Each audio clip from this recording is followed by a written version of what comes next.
Hey guys, Frost here. Welcome back to a new episode of Naxxramas BIS in Slot. This is our 5th installment. In our previous episodes we covered the Rogue, Hunter, Mage and Warrior. Today we're focusing on the Warlock, a class that started real slow, but now towards the end of Naxxramas just scales like crazy with gear. It's going to be a beast of a class, and the gear from Naxxramas is going to help class achieve that. Now the purpose of this series is to help you set up a strategy, a plan of attack to your journey towards the end of World of Warcraft Classic. So without further ado, let's see what the Warlock has to acquire in Phase 6. The Warlock, just like the Mage, seems to be going for about 4 out of 9 Plagueheart set bonus.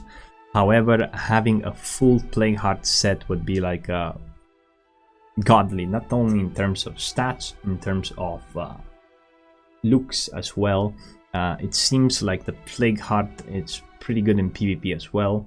You have some good options there. Shadow Bolts have a chance to heal you for 300 damage, increases the damage caused by your corruption, and of course the 8 set bonus reduces the health cost of your life tap by 12%. Pretty good PvP set overall. You will look scary in an 8 out of 9 set, and that will definitely already make you win the fight by intimidating your opponent. But we're not here to talk about PvP, we're here to talk about the best in slot for PvE, specifically bosses. I tried to figure out the list of best in slot for the Warlock, as Warlock lacks hit even in Naxxramas. Mages usually drop hit pieces in Naxxramas, Warlocks try to get more in order to reach that 16%, however they can never do it. The best I got without sacrificing a lot, because we could probably reach even 16 hit, it's 13 hit without sacrificing a lot. So we start with the helmet, which is the Plagueheart helmet. Pretty good stats, similar to the Mage one. You're going to go for healing and spell damage enchant from ZG. For the necklace, Amulet of Vekni. However, I think the one from I think it's from Sapphiron, right? Might be better. Gem of Trapped Innocence, you sacrifice 13 spell power for 1 crit. I'm not sure exactly what the conversion rate is, but I feel like most Warlocks will tend to go for a higher crit chance to get those Shadow Bolts pumping the big numbers. So if you already have an Amulet of Vekni, you should keep that. This is a later priority. Plagueheart Shoulders with the Sapphiron enchant. They deliver 1 piece of heat. Talk of the Necropolis, pretty good atomization for both Mages and Warlocks. There's going to be competition for this one. However, if you have the one from Cthulhu, it should be a later priority. Plagueheart Robes, 51 spell damage. Even more than the Mage. 1 hit, 1 crit. Insane. In terms of bracers, I tried to figure out what bracer would be best for Warlocks, and I couldn't find anything else except Rock Fury bracers. You could go for the ones for crit and sacrifice 1 hit, but I think those will be better overall, at least for boss fights. For trash, the gear might be changeable a bit. You can drop a lot of hit, but you shouldn't just get a piece of item from Nax just because you use it on trash. You should focus on your best on slot first. Darkstone Gauntlets with shadow damage 20, best in slot. We're moving on to the belt. Eye Stock Waist Cord, best in slot for Warlocks and for Mages, so competition for this one. Leggings of Polarity. There might be some arguments here that the ones from Kazakh might be better. I think they're a pair of pants with 64 shadow power. However, no, I think these are superior. I would at least go for this over the ones from Kazakh. Although the ones from Kazakh might be even harder to obtain than the ones from Nax. So moving to the shoes, we have the Plagueheart sandals, crit and 32 spell power. And the rings are, at least these ones are different than the Mage ones. We have the Ring of the Fallen God, which remains best in slot, and the Band of Inevitable, which drops from Not the Plaguebringer, 36 spell power, 1% hit.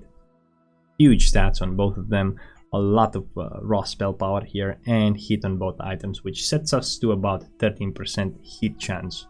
In terms of trinkets, Neltharion Steer, it's a must-have. Hopefully you got yours by now. If not, there's still chance, there's still time.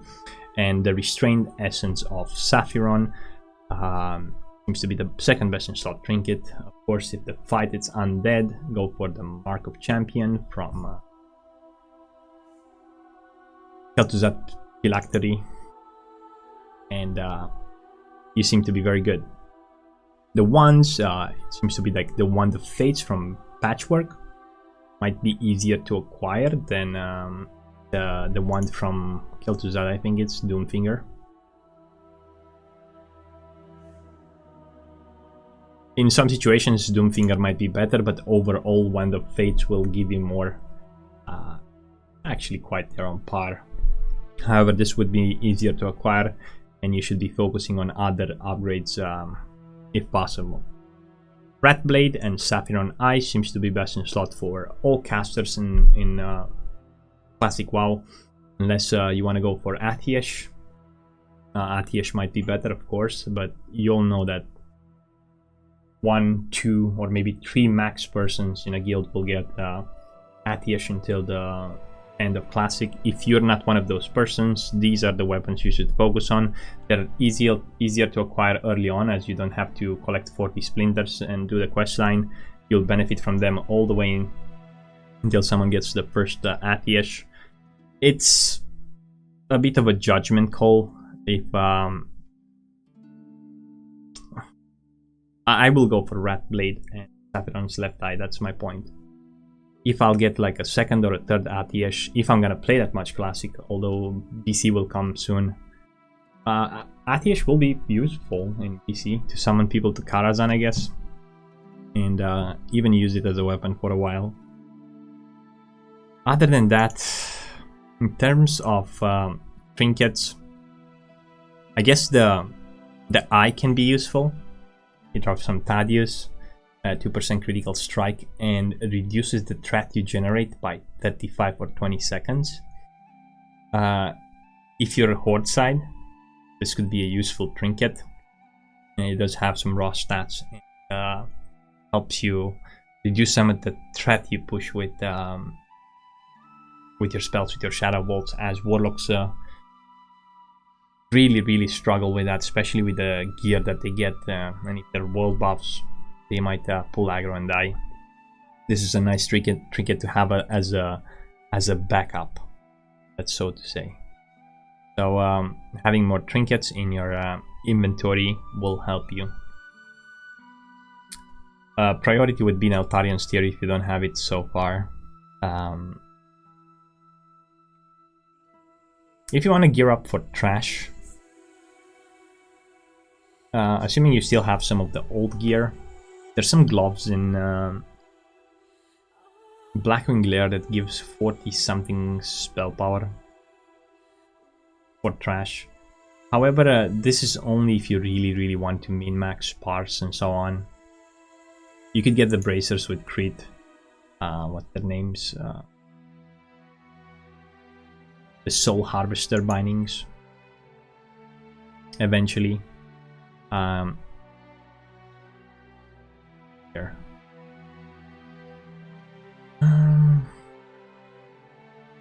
Seems like this is the Warlock. And if I would play a Warlock, I think I would want to go for full 8 out of 8 Plagueheart. Maybe after I get my best in slot. Depends what your focus is mostly. I mean, the other pieces of the Plagueheart are not bad. If you're looking for a PvP set, there are other options to get here. But for me, the dream would be 8 out of 8 Plagueheart. And I think the ring here, what is 24 stamina for the ring. So Warlock is going to be a beast in PvP. Obviously, Plagueheart is better than rank 14 gear, as we can see. Let's check the gloves. Crit and 26 spell power. And we already have 8 out of 8 without the bindings. There might be a way to change.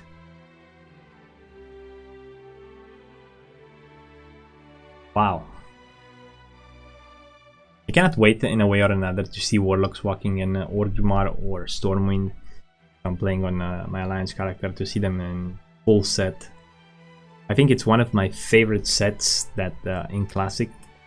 I think it looks better than the Mage. Some people don't see it that way and they see it like a clown. Let me know in the comments if you think this is a good set or a clown set.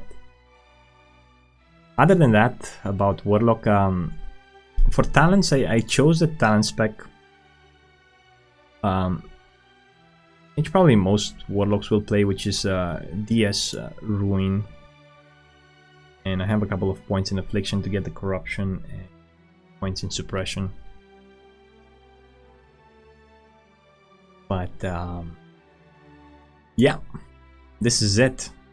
This is the best I could have came up with. Of course, before we put the 8 out of 8 Plagueheart set, let me know if you want to make some changes in the comments down below. If you think I missed something, as this is a community effort more than a guide. Thank you very much for watching. Until next time, stay frosty.